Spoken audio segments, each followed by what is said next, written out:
Up next, presidential politics and the candidate who says he's being ignored by the media. We'll talk with Texas Congressman Ron Paul in a moment. But there is other news, and joining us now from Houston, Texas, and continuing our 2012 one-on-one series is Republican Congressman and presidential candidate Ron Paul. Congressman, welcome back to Fox News Sunday, sir. Thank you, Chris. Good to be with you. You just heard Director Fugate talk about all of the things that FEMA is doing to help people in the path of Irene. But you talked a couple of days ago about that we should do things the way we did all the way back in 1900. Let's take a look at what you said. FEMA is not a good friend of most people in Texas because all they do is come in and tell you what to do and can't do. You can't get in your houses, and they hinder the local people, and they hinder volunteers from going in. So there's no magic about FEMA. Congressman, you would really, at this point, do away with FEMA and all the things it's doing to help hundreds of thousands of people along the East Coast? Have you ever read the reports that came out of New Orleans and all those wonderful things they did, giving checks to people who didn't even live there, sending in hundreds of millions of dollars worth of trailers that they had to junk because they didn't meet FEMA standards? No, it's a system of bureaucratic central economic planning, which is a policy that is deeply flawed. So no, you don't get rid of something like that in one day. Matter of fact, I've had this position for a long time, and the people kept re-electing me, and I have a coastal district. But I've also suggested that there's different ways to finance this, too, because actually FEMA is in big trouble financially. Their flood program is about $20 billion in debt.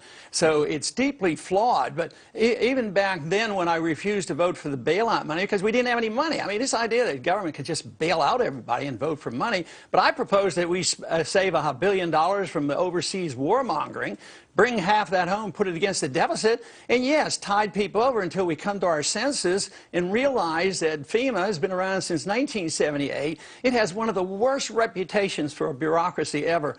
I win elections because I fight for the constituents to overcome the bureaucracy. You can't imagine how many calls we get because FEMA's getting in the way and they can't get their checks, they can't get their bailout. Then these checks go to, contractors. And the contractors and the people don't end up with the money. The contractors end up with the money, sometimes in no-bid contracts. So it is anybody who wants to defend this department and this agency, they have a tough argument to argue for. So briefly, Congressman, I assume that if the administration comes, because as we say, FEMA's running out of money, it's the end of the fiscal year, and they may have a lot of costs right now.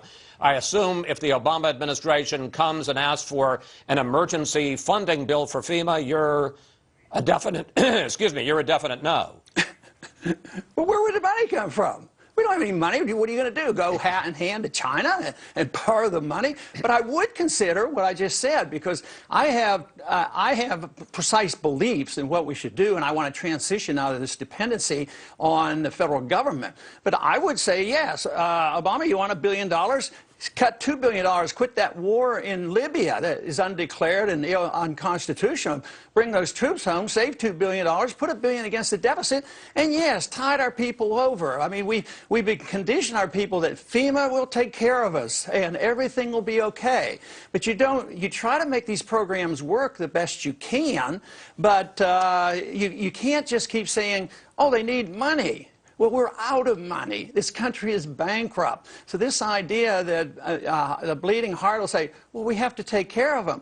I mean, the whole idea of FEMA is a gross distortion of insurance. Matter of fact, FEMA creates many of our problems because they sell the insurance because you can't buy it from a private company, which means there's a lot of danger. So we pay people to build on beaches, and then you have to go and rescue them. So it's so far removed from the market and the understanding of what insurance should be about. Insurance should measure risk. It shouldn't be a bailout program endlessly and encourage people to make mistakes. And that's what we continuously do in the flood-prone areas. Congressman, and you've expressed them here, your libertarian views are certainly somewhat unconventional, but they have picked up growing support in this race. And let's take a look at the numbers if we can. The latest Gallup poll shows you in third place in the GOP presidential race with 13% behind Perry and Romney, but ahead of Bachmann and all the other candidates. And in a matchup with President Obama, you're now basically even at 47% to 45. Question, what's going on here? Why are you gaining such traction this year? Well, because it's a good idea, and it's the American ideal. But I'm fascinated with your word unconventional. Isn't it strange that we can apply that term to freedom and liberty and the Constitution, limited government, and a balanced budget? You're proposing this unconventional idea of government. Well, I think you're right about it. Today, under today's circumstances, it has been unconventional probably for about 50 years. But right now, the Tea Party movement and the independents in this country and the people who are caring about our bankruptcy, they think that what we've had is unconventional with regards to our Constitution and the principles of liberty. So yes, people are waking up and they're saying, yeah, Ron Paul's right. Why are we fighting all these undeclared war? And why do we have a Federal Reserve that bails out the rich and dumps on the poor? And why is it that deficits don't really matter and politicians just stand around and talk that they're going to nibble away at a budget deficit that's 10 years out? So no, this is a very popular philosophy, and it's not my philosophy. It's the philosophy of the Constitution. It's the philosophy of liberty, private property rights, and not dependency on government. That is the big thing. People are supposed to assume some responsibility for themselves in a free society. Congressman, I want to explore what your goal is in this campaign, and I want to read from an interesting profile of you in the latest issue of Time magazine. Let's put it up on the screen. As presidential contender, Paul remains an extreme long shot, but as prophet, he is still defining the GOP race. Paul's allies say he's more interested in influence than political power. He does not have a great personal desire to be the president, says Jesse Benton, Paul's campaign manager. My question is, are you in this to win it, or is it enough for you just to shape the debate? Yes, I'm in it to win it, and you're absolutely right. I do say that I'm more interested in influence and power. Matter of fact, as president, I would reduce the power of government. I wouldn't seek it. I would never take the power from the Congress. I would not go to war without congressional approval. So yeah, I resent the power that has galvanized in the executive branch, in the judicial system, and I would want to shrink the size of government. So that is exactly right. But that doesn't mean I don't want to win. It means I want a new approach, you know, at least from current standards, for the presidency. I want to obey the Constitution and follow its very great restrictions on the government. The Constitution was written to restrict the government, not to restrict the people. Now it's turned around. We use government to restrict the people in all manners. So I would like to reverse that.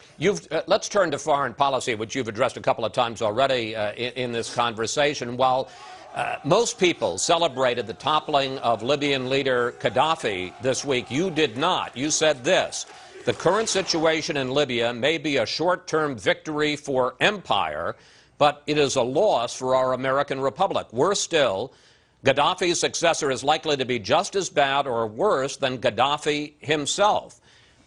Question, you really don't think that getting rid of this murderer, as Reagan called him, the mad dog of the Middle East, the architect of Pan Am 103, you don't think getting rid of Gaddafi is a good thing? No, I think it's a good thing. I think it's the way we did it. But why is it that we started doing business with him 5 years ago? Was that a good thing? I think that was silly, too.